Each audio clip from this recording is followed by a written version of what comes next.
n'ai pas voulu faire la différence entre l'homme politique et l'homme et l'écrivain.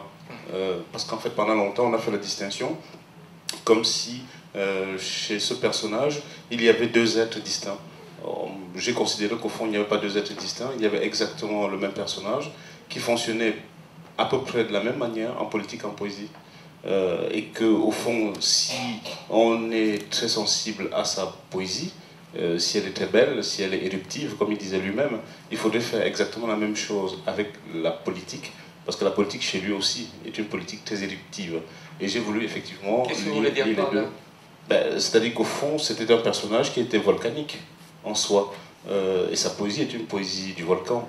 Son essai est un essai volcanique, son théâtre est un théâtre brûlant. Et donc, d'une certaine façon, l'ensemble de toutes ces caractéristiques liées à son œuvre littéraire sont également celles qui fascinent également chez lui lorsqu'on regarde son œuvre politique. C'est un être qui refuse les compromis, c'est celui qui est flamboyant, si j'ose dire, à l'Assemblée nationale, c'est celui qui a fait voler en éclats le Parti communiste français. On pourrait dire qu'il a fait brûler la place Colonel Fabien en 1956. Donc il y a bien chez lui une dimension qui est une dimension unique, mais qui rétroagit, si j'ose dire, dans les deux aspects de sa vie, comme homme politique et comme homme poétique. Je pense qu'en fait son lien à l'Afrique passe par Paris. C'est-à-dire qu'au fond, il a grandi dans un milieu où l'Afrique était considérée comme étant une terre, disons au mieux une terre de magie, au mieux une terre médiocre, au mieux une terre de sauvage. Et qu'au fond, quand il a découvert Senghor, en arrivant à Paris, il a découvert au fond que l'Afrique pouvait avoir un autre visage que celui dont on ne lui a pas vraiment parlé quand il était jeune, mais dont on peut supposer que les différents fantasmes nourris dans la société antillaise grâce ou à cause de l'esclavage ont conduit à nier en quelque sorte cette dimension-là de la personnalité antillaise, à nier cette dimension-là de la société antillaise, à nier cette dimension-là de la culture antillaise. Et en découvrant Senghor, il a pu essayer d'établir le lien qui manquait entre la société antillaise et la société africaine. Et d'ailleurs, qu'est-ce qu'il voulait lui dire par négritude, lui? Alors, parce qu'on analyse les différentes manières et chaque fois, il y a beaucoup d'interprétations là-dessus. Quelle est votre interprétation à vous concernant quelque chose pour comprendre aussi sa démarche intellectuelle et aussi littéraire? Bon, c'est d'abord lui qui invente le mot en 1935, et donc en l'inventant, en 1935, il considère de façon très simple que la négritude désigne l'ensemble des caractères du peuple noir. Ensuite, il va, bien sûr, n'est-ce pas, théoriser autour de cette notion, du point de vue politique d'abord, comme étant une des caractéristiques qui permettent à un peuple d'avoir la reconnaissance de ce que pourrait être une identité nègre, mais ceci va arriver au milieu des années 50, c'est en 1956, et quand il revient sur cette définition à la fin des années 80, bah, il essaie de lui donner une dimension qui est une dimension proprement culturelle, ce qu'il n'avait pas fait lui, tout au long des 40 années qui vont le séparer de 1935 à peu près à 1975, alors que de l'autre côté, c'est Senghor qui donne justement une dimension culturelle à la notion de la négritude.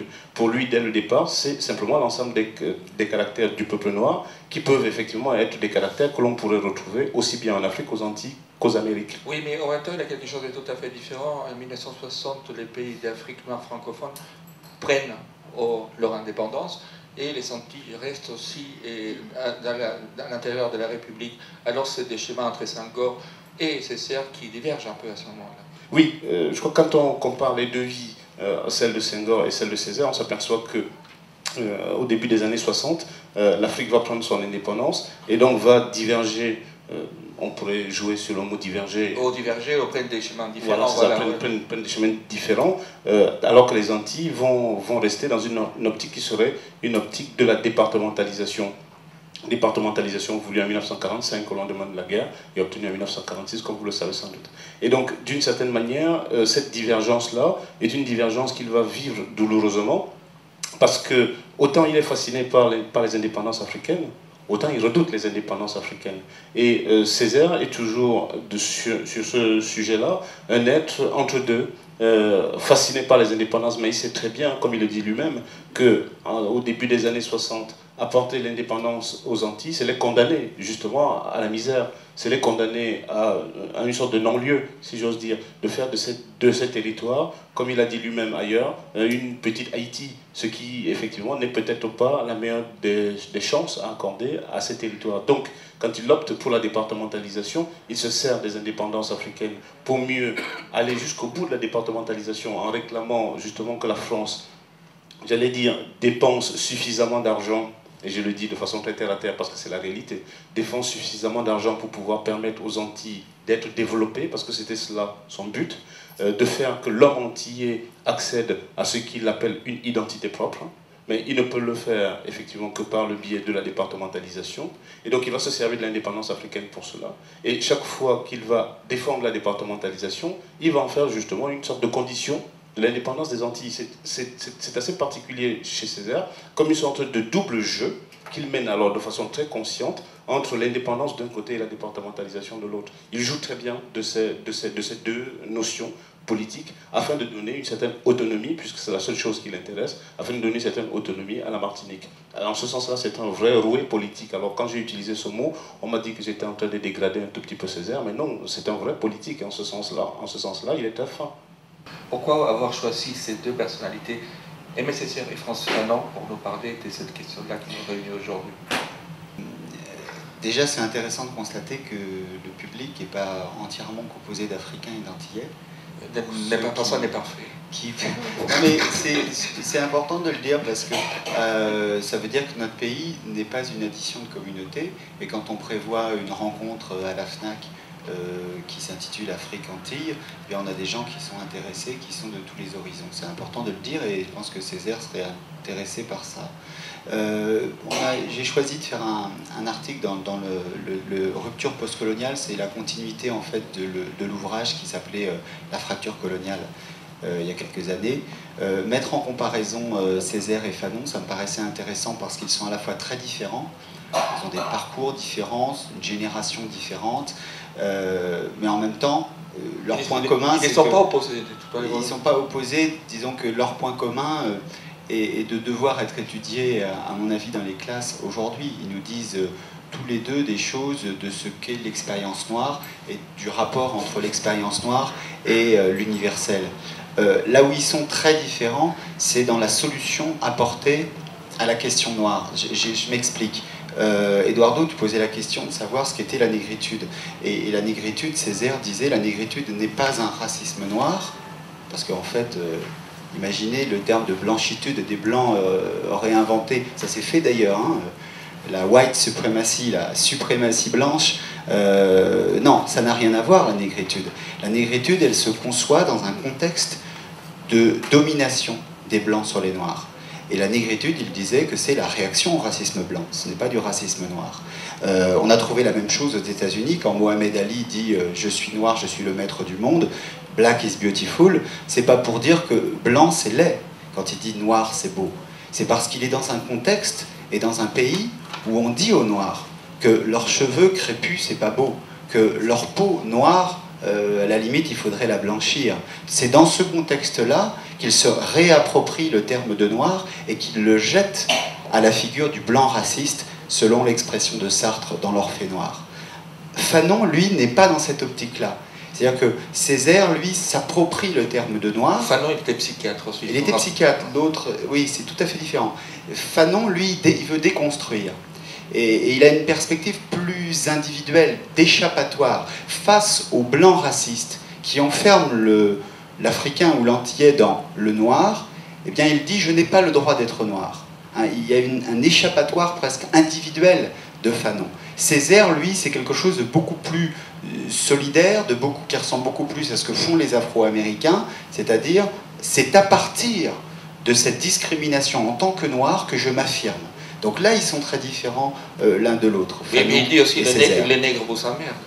Oui, mais ça veut dire le nègre vous emmerde, ça veut dire je reprends le mot de nègre et je vous emmerde. Ça veut dire qu'on ne peut pas... Et c'est très intéressant dans la France d'aujourd'hui parce que la question, elle se pose aujourd'hui. C'est-à-dire que face aux discriminations, qu'est-ce que ceux qui subissent des discriminations doivent faire? Est-ce qu'ils doivent construire des solidarités peut dire communautaire, même si c'est un gros mot en France. Alors après, on peut être accusé d'être communautariste, mais en même temps, il suffit que des Blancs se sentent solidaires de ceux qui subissent des discriminations racistes, ou des hommes se sentent solidaires de discriminations féministes, pour que le combat féministe ou le combat noir ne soient pas des combats communautaires. Mais simplement, aujourd'hui, la question est, est-ce qu'on crée des solidarités, ou est-ce que, à la manière de Fanon, eh bien, il y a des échappatoires individuels possibles, des déconstructions de préjugés, etc. Fanon, il disait, en 1953, le noir américain est mieux parti que le noir français. Ce qui est quand même extrêmement incroyable en 1953, parce que le noir américain, il subit les lynchages quotidiennement. Le noir français, plus dur, hein, c'est très dur. Je dirais plutôt le noir à Paris, parce que c'est pas le noir français, parce que dans les colonies, il subit aussi le lynchage, mais le noir à Paris rentre dans les cafés et discute avec les blancs. Hein, et d'ailleurs, les noirs américains viennent à Paris à cette époque, parce que c'est un espace de liberté. Alors pourquoi il dit ça, Fanon? Parce qu'il sait qu'aux États-Unis, le noir américain n'a pas d'autre choix que le combat face aux racistes blancs. Et il dit, le noir français, lui, il a en face de lui quelqu'un qui lui dit « Mon frère, je ne vois pas ta couleur de peau ». La discrimination est beaucoup plus insidieuse, et donc il n'y a pas de combat.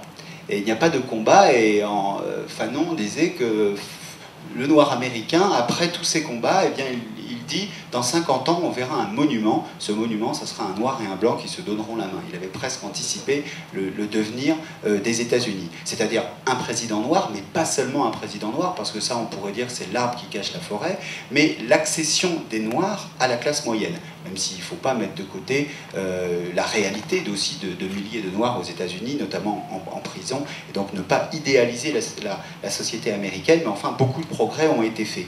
Ce qui est intéressant, c'est comment on peut les lire aujourd'hui, ces deux auteurs, Césaire et Fanon. D'ailleurs, vous disiez, Eduardo, le rapport à l'Afrique, on le voyait quand on allait voir Césaire dans son bureau. À Césaire, on rentrait dans son bureau et tout était africain.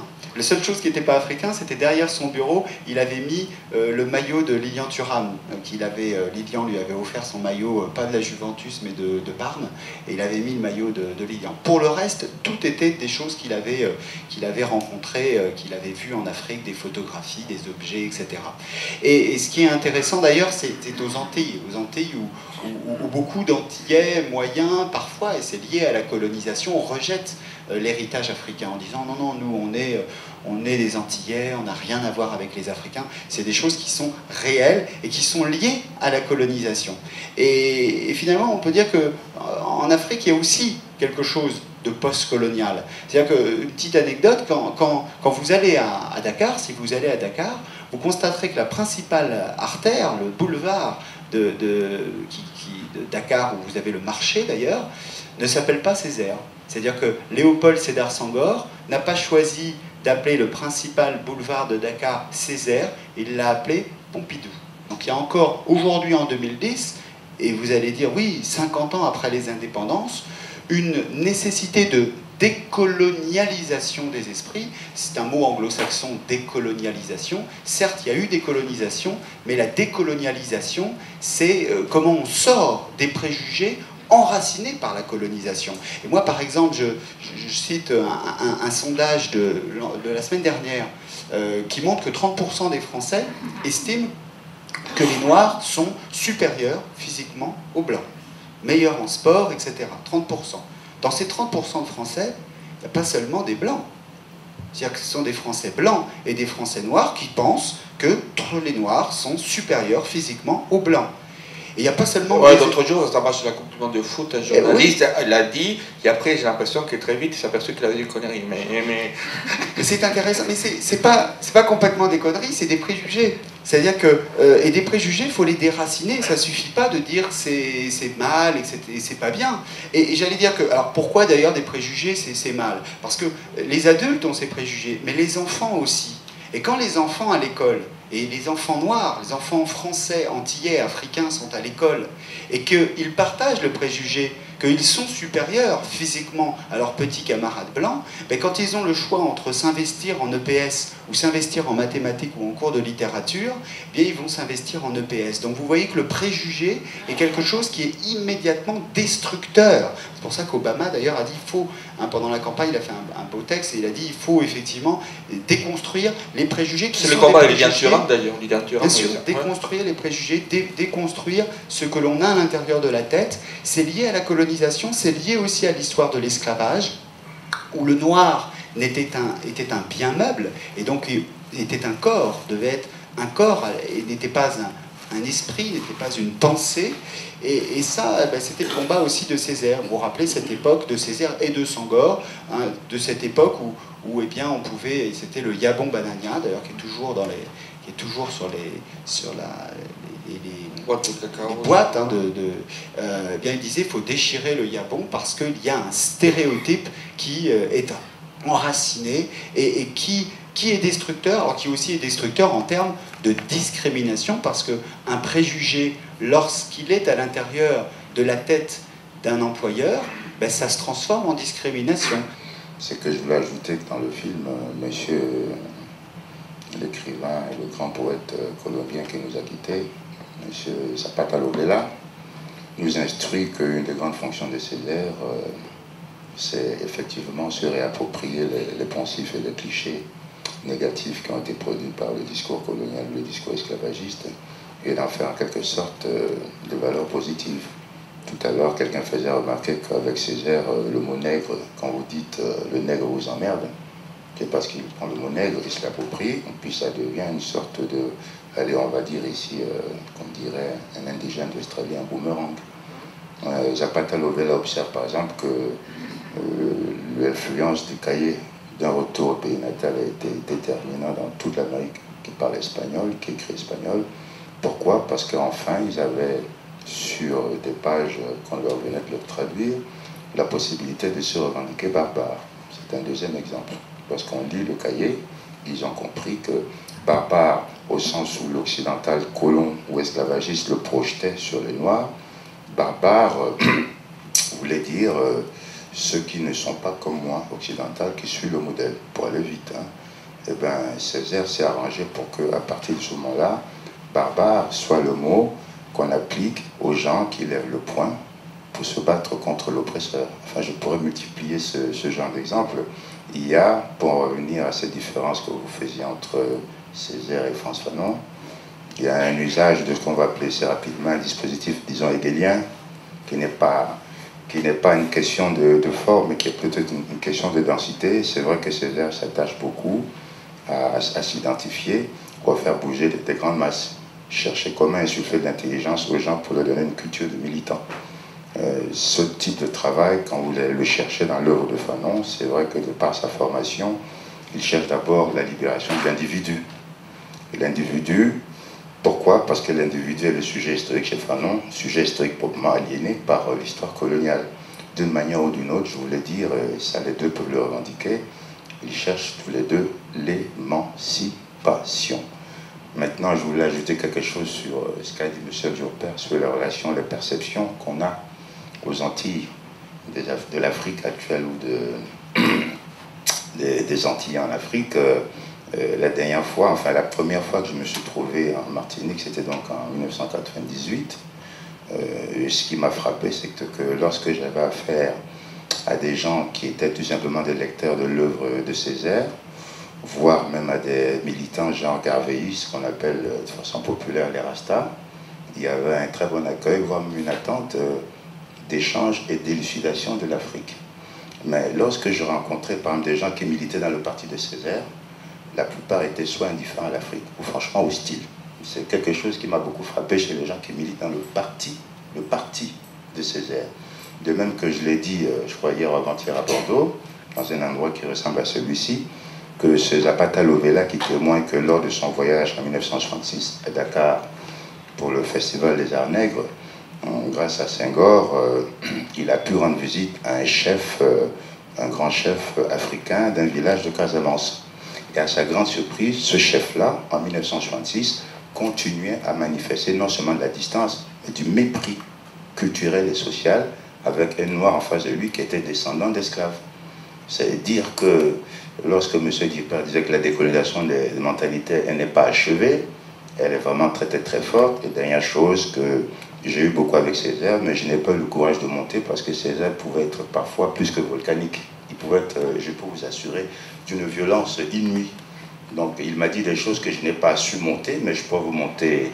Donc j'ai voulu absolument le faire parler de courants qui naissaient, qu'on a identifié sous le nom de la créolité. Eh bien, il me disait qu'il ne voulait pas en parler. Mais il était très poli parce oui, puisqu'il insistait, puisque moi j'insistais, il m'a juste dit qu'il ne voyait pas très bien quelle différence, quel sujet de conversation on pouvait faire entre un fleuve, une rivière, un affluent, et la mer ou l'océan dans lequel on se jette. Donc il considérait les Caraïbes comme un affluent, comme un grand fleuve qui se jette dans un grand océan qui s'appelle l'Afrique.